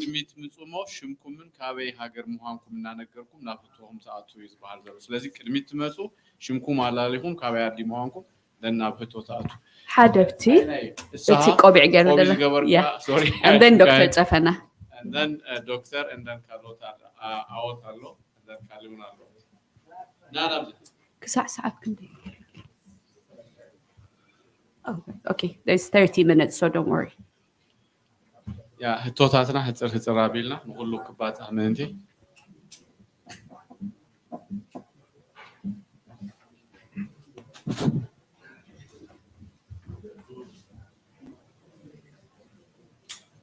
سمع له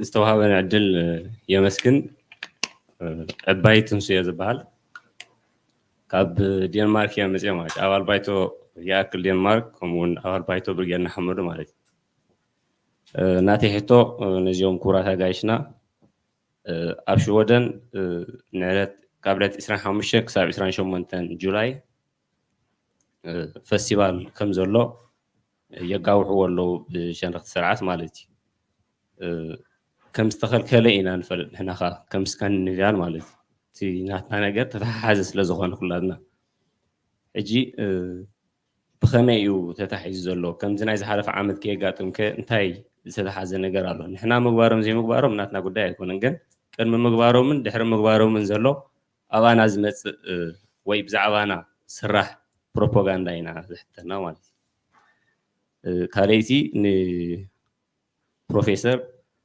اتي اب نروي زتبصحي ناي ترانسناشنال ريبريشن نحنا كم تقماطو دنمارك نالباس كان نبياون سلا زخون اب خمينا هتقمون نخل اب دنمارك بزح جي سلن صقم مس اب بارلمنت يكون مس ناي منغست اكارات كنراقب مالتهم منسيات او زلنا سالسيتي نخلتكم حتو اب دنمارك كم تناتكم نتفتا زنطفو مسخم متأثر زلوهم سبات اللودو كتراخبنا خطخلو بخمي كان احنا تي اب نروين اب شودن استسرحي اب دنمارك كسرحلو نخد Thank you. Thank you. Okay, three questions to both of you. The last one was about networks in Denmark, because are there people like yourselves in Denmark who we can work with to do similar things, because the problem is as much in Denmark as it's in Norway or Sweden. So can you link us to your networks? That was the last question. The question before that was how can we use the Norwegian example? What are the lessons from that for other places, particularly for Denmark, where the problem is similar, well, as much as bad, but the situation seems to be lagging behind. And then the first one question is to use, mostly OSA, which is about the festival in Sweden, when we've heard that there's going to be they're going to be stopped. These festivals seem to be carrying on, and there's going to be one very soon. How is that? How is that possible? What is not working? What seems to be amiss? I think you've answered it. Maybe you can emphasize it a bit more. Shall we start with the network one from both of you? Do you want to start, Osa? Yeah. I will be happy to share my political contacts in Denmark, of course. I haven't heard about anybody yet lifting the Eritrean issue on political level there. But I'm, of course, happy to share contacts that I have. Yeah, there have been some media coverage in Denmark too on the issue where I've been consulted. The challenge, is that there are rather few international researchers on Eritrea. There is, I don't know, a dozen or so who kind of produce regular scholarly studies, who know Eritrea from an academic and kind of operational viewpoint. So you have some very credible research institutions in Denmark who do studies on both human rights and international relations and concerns. But as far as I know, none of them have a Eritrea specialist. But I have to go back and check, and I can link you up if there are any. Because that's always a good... There are Ethiopianists, so to say. Not Ethiopians, but Ethiopianist researchers in Denmark. But again, that's that's a different cup of tea. But I have to look into it. So because it is always relevant to anchor it in at university or independent research institutions environment when you want to develop that kind of platform. So look around for academics with an interest in Eritrea. Do you want to answer the next one? Which is the lessons learned from Norway. Yeah, I did try to summarize somehow. And I think Denmark, Denmark is a peculiar country. They ruled Norway for 400 years too. We don't forget that. Talking about Sweden, who only kept us for 100 years. But they have turned, in Scandinavia, as you know, Denmark have been the most restrictive on immigration for the last number of years, and that's under the Social Democratic Party. I think they are increasingly concerned again, and I think that's the entry point in Denmark with domestic stability. Domestic stability, these kind of tensions, these kind of segregations, these kind of confrontations between diaspora groups or within the same diaspora even, has an impact on society at large in terms of what Scandinavian society is like to present themselves as stable, safe, secure, non-violent, little crime. Sorry, Sweden, you're out of that picture now. And Denmark is very keen to protect that status. So again, to focus on the potential of these networks that the Eritrean regime represents, as Åsa mentioned, it is and some researchers have written on that and characterized it as a mafia state, because it is an economic enterprise. It is not only a political enterprise. Eritrea is an economic enterprise with extracting huge amount of money, which are not accounted for. And we don't know what that money is used for. There are a number of foreign accounts owned by Eritrean generals and political elites. Why do they have hundreds of millions of euros in Switzerland? We don't know. Where do they come from? We don't know. That kind of focus, to put attention to the fact that this is a criminal enterprise and there are criminal networks operating, siphoning unaccounted money, which should be a real concern for both security, police, intelligence, and financial institutions in our countries. And I haven't seen that yet raised to the level which is need to be raised. Thank you. Also, do you want to I think actually what you did in Norway to connect it to integration, I think that's something that would work at least in all the Scandinavian countries, because it is a big issue that we see our societies being split by different forces. We have Islamist forces, we have Eritrean regime, and we have the Russians coming in, we have the Iranians. I mean, there's this, and what is uniting them is that they are threatening what you call, Kjetil, our common values, for stand up for democracy and freedom of speech. So I think this is actually a way in. Definitely. On the issue of the, Of the Sweden festival. festival. Yes. Sorry, before I forget, Yeah. sorry for interrupting. No If you problem. excuse me. Because Denmark has a very active and prominent Danish Center for Human Rights.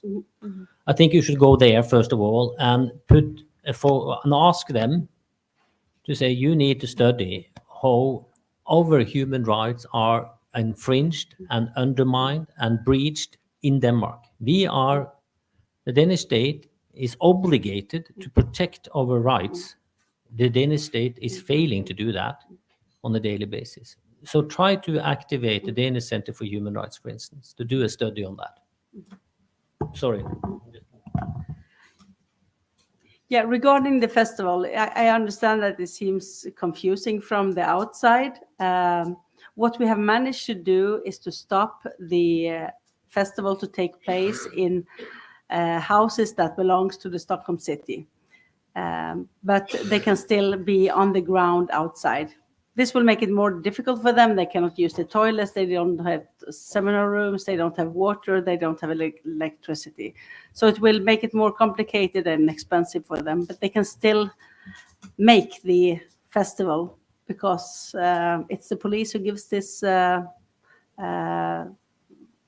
and they cannot stop it because of the freedom of speech. But it has been, there will be an appeal to court. So, well, if we're lucky, that will stop it. But I think the chances are slim. May I ask a question also on that issue? Have the Stockholm municipality also denied other cultural festivals from other diasporas? No, not that I know of.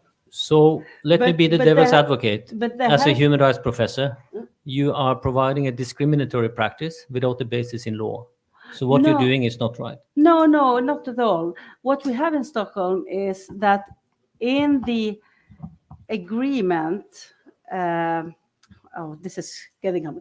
The houses are owned by Stockholm City, but they are used by a civil society organization. And this civil society organization has to guarantee that the people they rent to are not non-democratic or fostering non-democratic means. So what has happened before, for example, it's not that cultural festivals have been stopped, but for example, speakers from Islamist organizations or speakers threatening people have been forbidden to be there. And that's because we have the democracy criteria.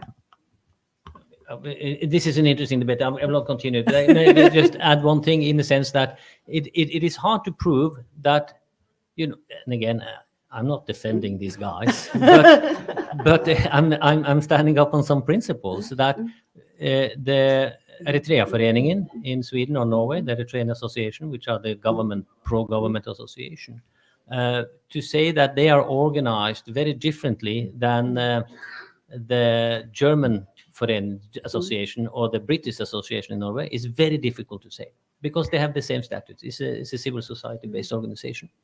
And some of them have elected bodies, some of them have not. So you can say that, they're not, they don't have to be, the leadership or the structure doesn't have to be democratically elected. And to say that this is their officially registered legal entities in Sweden or Norway, to ban one and not all is discriminatory practices. Well, I do not agree. No? Because I look forward to the court case. I'm going to be witnessing. I will send you the democracy criteria by the Stockholm City, but also the new democracy criteria that is proposed to be a national law, which I think will be even better. Where you also, But it highlights the need for us to understand the subtleties of how these organizations are used by the Eritrean regime, and also the fact that their pre-existing status when we were all fighting for Eritrea and the betterment of the Eritrean people are no longer there. The premise has changed, and it's up to us, Eritreans, to highlight these things, to highlight these changes. For instance, in the UK,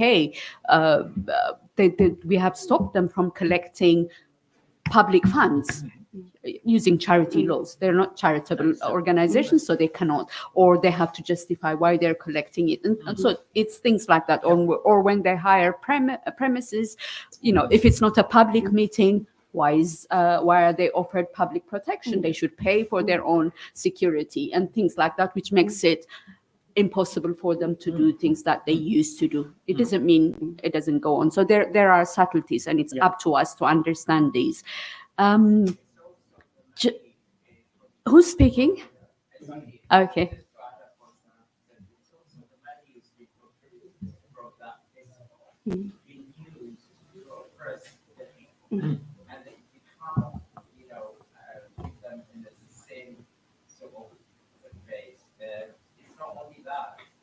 They use a very corrupted corporation within the country and not paying tax. We call them what we got, and that they are close. So it's completely this. We shouldn't make it. They shouldn't be allowed. No, and I think also as mentioned it several times, the follow the money trade is crucial. I 100% agree, because that is the easiest way to actually identify breaches of domestic and international law. Because what they're doing with handling of this money is obviously a breach.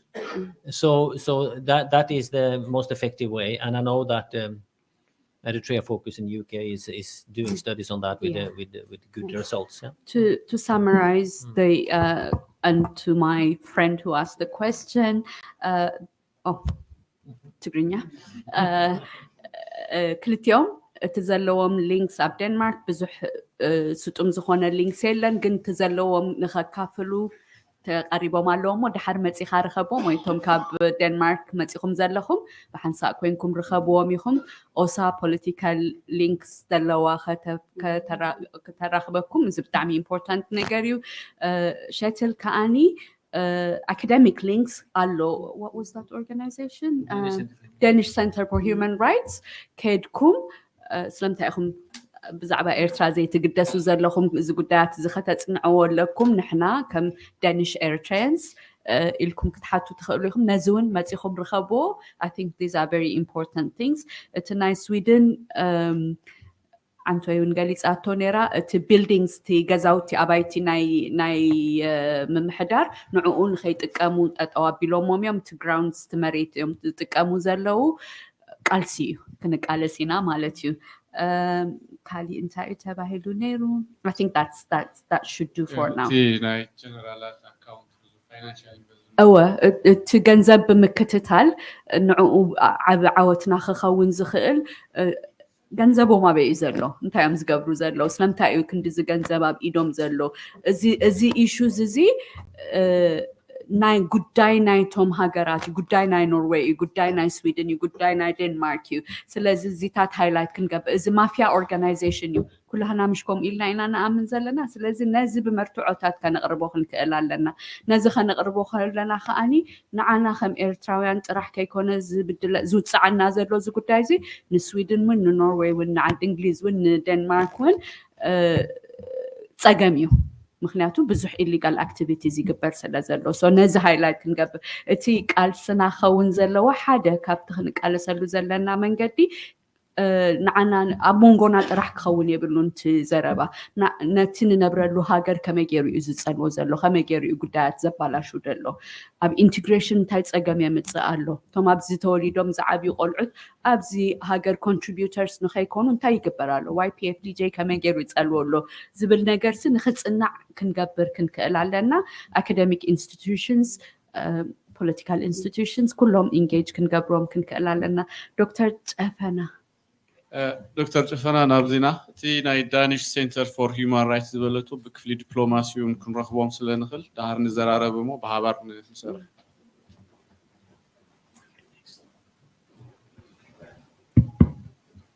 Right. Thank you. Okay, let me start by commenting on one. Let me start by commenting on what Salam had said about. Didn't Ellen? All right. All right. You say Shetil is great because he had done his PhD in London, and I would say he's great because the title of his PhD is My Waini, which is a very in-depth study on Eritrean highland. What is it called? Normally, people have started to kind of romanticize, or it has become vogue now to talk about Hekendaba.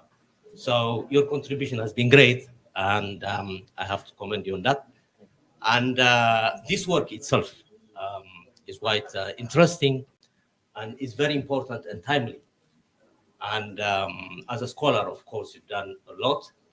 And this idea of transnational repression, following the great seminal work of Trish Hefner, has been very interesting subject for a lot of people. It should have been, because Eritrea makes a unique case of a small country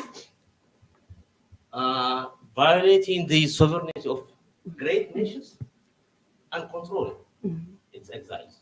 So this should not just be an Eritrean problem, but it's a world problem. So it's very important that you highlighted, you took this subject and tackled it. But my comment or my plea would be, how can this be made rather more magnified, so to say, by mobilizing scholars such as yourself to make it rather, to add more perspectives, and to make policymakers really take this seriously. One more thing I would like to maybe also part of my plea is, because you mentioned about the political, the social, and the legal implications. The legal implications should be important for us in mainly in Europe, continental Europe and UK. And how can, or what ways can we really highlight on the legal dimension of it? Because it's a very clear case here of people who claim they have been persecuted by the country at home, and they're here, and then after 6 or 7 years, they go back and visit, while some of us don't. So wouldn't there be some kind of resources that need to go into this checking? Because you talked about integration, how this is, impacting integration. How about the idea of abusing the genuine or the Western generosity of accepting people who are really need the help? So that was what I wanted to highlight, and then if that can be considered. And one thing about the translation or the interpretation of the word transnational repression in Tigrinya, myself and my colleague, Dr. Thomas, had debate over that, and then we said the best equivalent would be Sigre Hagarawi instead of the Sigre Dobawi, because Sigre Dobawi would be just moving, crossing border. So I'm just suggesting to my Eritrean compatriots, Sigre Hagarawi instead of Hagarat. I mean, you have borders, that this is moving across borders, not just one border. So Sigre Hagarawi pay. Okay. Yeah, so it's just my suggestion. Somebody was got a PhD in media anyway, so we debated about. And thank you very much. And that is, I think that's what I would. Thank you very much. ጊዜ ከደና ስለ ዘሎ ባወት ክንውዳይና ዳሃርና ብድራር ክንከድ ክንምለስ ኢና ፕሊዝ ግን ፍቶ ክንሃትት ከለና ጀስት ፍቶ ስፔሲፊክ ዝሆነ ፍቶ ክስታይ ነገር ሕፅር ነብሎ ያ ታታ ሓቲታ ዘላ ትመለስ እሞ ሽዑናይ መወዳእታ ሕቶ I think okay, ask it. I'll make it short. Well, first and foremost, you two are a friend of Eritrea, and I don't think we could have done any better. So thank you. the cause of Eritrea is the cause of freedom, a cause of democracy, and a cause of human rights. And thank you for not looking the other way. So my question is regarding public diplomacy. How could we educate the cause of Eritrea to the public? That way, such cause is driven from grassroots to the politicians, to the institutions, and to the decision makers. Thank you. Okay, so Shetel, would you like to start by answering the first question or responding to Dr. Chafana's question, and then the second one? Yes, please. First, Doctor, your reflections, thank you for them. And I think the legal implications is, I think, the most concrete. You have two very concrete and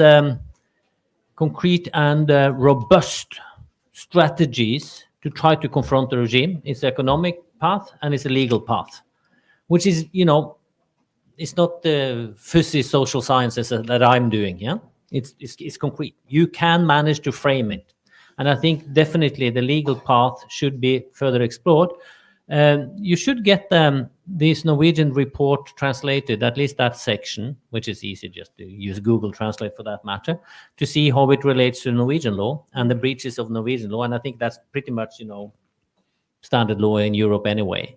So you can kind of start working on that, for instance.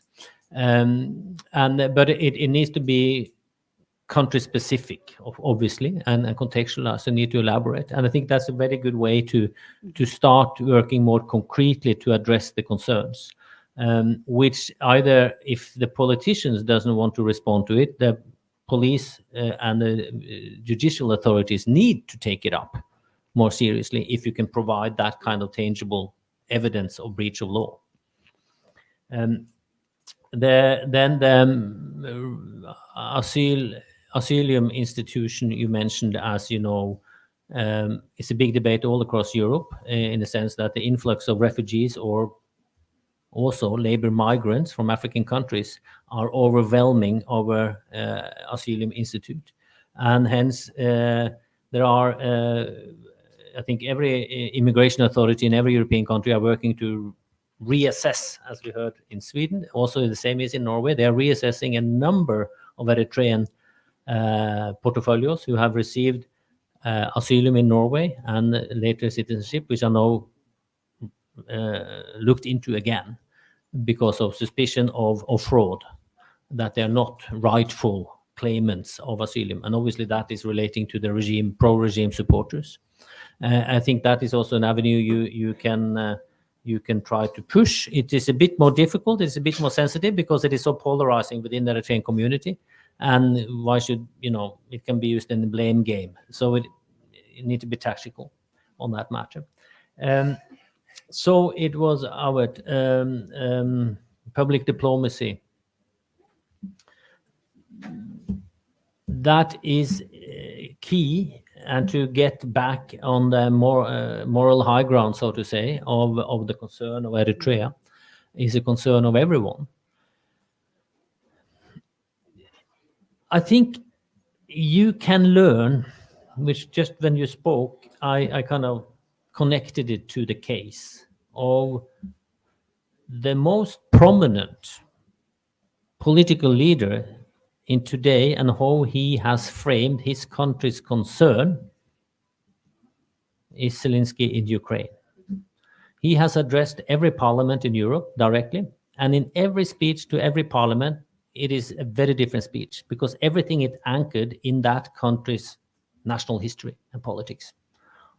I witnessed the speech in the Norwegian parliament he held, and how he exactly went into the Norwegian history of being under a union with Sweden and Denmark. Sorry, don't take it personally. And contextualizing. Ukraine today is like you were 100 years ago. You need to help us because of that. You have the duty to be solidaric to our case because of that. And that kind of anchoring into the national narrative of every state is so important. And Eritrea, you have a lot to take off in that regard. Your 30 years of struggle, your federal period, your undermined by Haile Selassie, your colonial era, everything. You can draw on that and say that, you know, this is not only our history, this is not only our plight. You were there 50 years ago, 100 years ago. You know, you need to relate to us. That kind of contextualizing, which Zelensky is fabulous to do.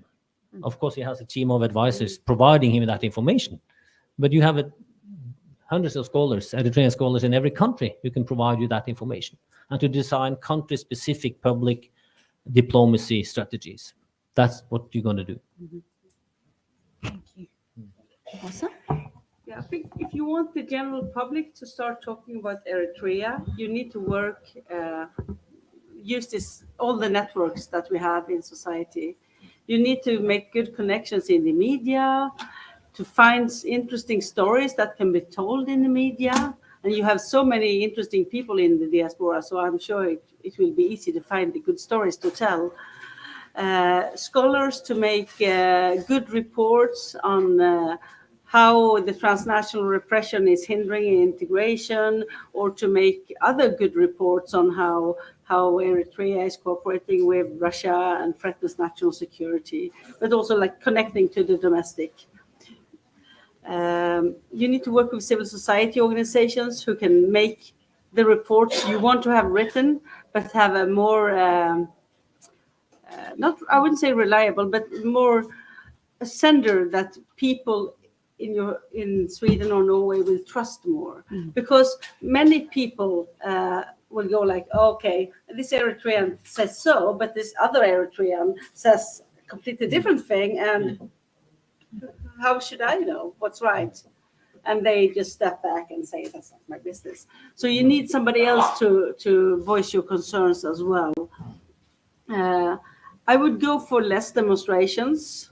I would go for less discussion on Twitter, less talking to the regime and more talking to the country where you live. Maybe also get involved yourself. Get involved in the political parties of the country, lift your issues in these organizations, get involved in human rights organizations.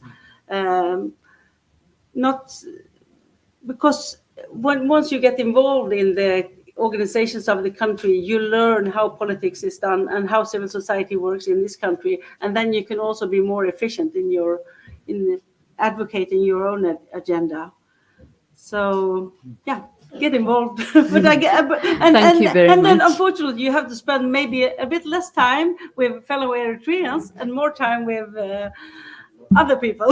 And I think that will actually make more people listen to you. Okay. Yeah. Thank you very much, both of you. Unfortunately, my time has come to an end, and these discussions are on. Well, I'm speaking to them in Tigrinya. Okay, so let me conclude in English and then I'll switch to Tigrinya. So these discussions are ongoing. Thank you for enriching our discussions, and thank you for adding and particularly emphasizing the things that are actually within our reach. We are multinational Eritreans, Swedish Eritreans, Norwegian Eritreans, Britain Eritreans, and so on and so forth, American Eritreans. So it is actually a strength that we've got, and you have given us the tool, or not the tool, the thinking in terms of making our agenda fit into that, making our presence felt in a positive way and in a not so ignorable way, and that's a challenge for us. And thank you both for that. As I said, we're not going to let you go. This conversation is ongoing. I'll conclude in Tigrinya. ያው ኣብቲ መወዳእታ እቲ መልእኽቲ ዝመጽእ ዘሎ ብዙሕ ስራሕ ከም ዘድልየና እዩ ከም ስዊዲሽ ኤርትራውያን ኣሜሪካን ኤርትራውያን እንግሊዛውያን ኤርትራውያን ነቲ ጉዳይና ኣብቲ ጉዳይ ናይቲ ንነብረሉ ሃገር ከነእትዎ ክንክእል ኣለና ስለዚ እቲ ቃልሲ ሓደ መንገዲ ጥራሕ ኣይኮነን. Also was saying that maybe we should talk to the regime less.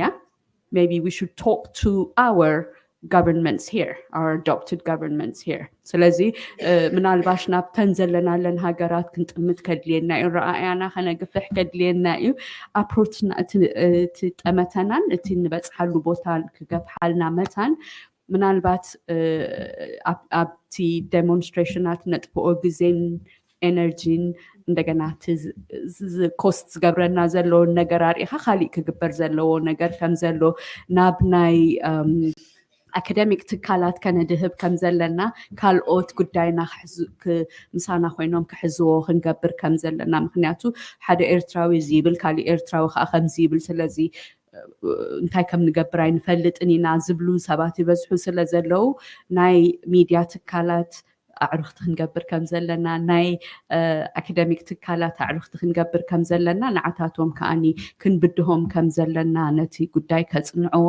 ምክንያቱ ጉዳይና ጉዳዮም ክኸውን ክንገብር ከም ዘለና እዩ ዝመጽእ ዘሎ እዚ ቀጻሊ ክኸውን እዩ ማለት ሓደ ካብቲ ከም ግሎባል ይኣክል ክንከደሉ ዘለና መንገዲ ክትከድሉ ዘለኩም መንገዲ ክንከደሉ ዘለና መንገዲ ወንሱ እንዳኾነ ይመጽእ ስለ ዘሎ ናብቲ መንእሰያት አበጊሶሞ ዘለው ቃልሲ ኮንትሪቢዩት ንገብሮ ብዙሕ ነገር ኣሎ ስለዚ ናብ እንዳድሃብና ክንከይዲና የቀንዴልና ናብ ድራር ይመስለና አጽል Thank you very much everyone.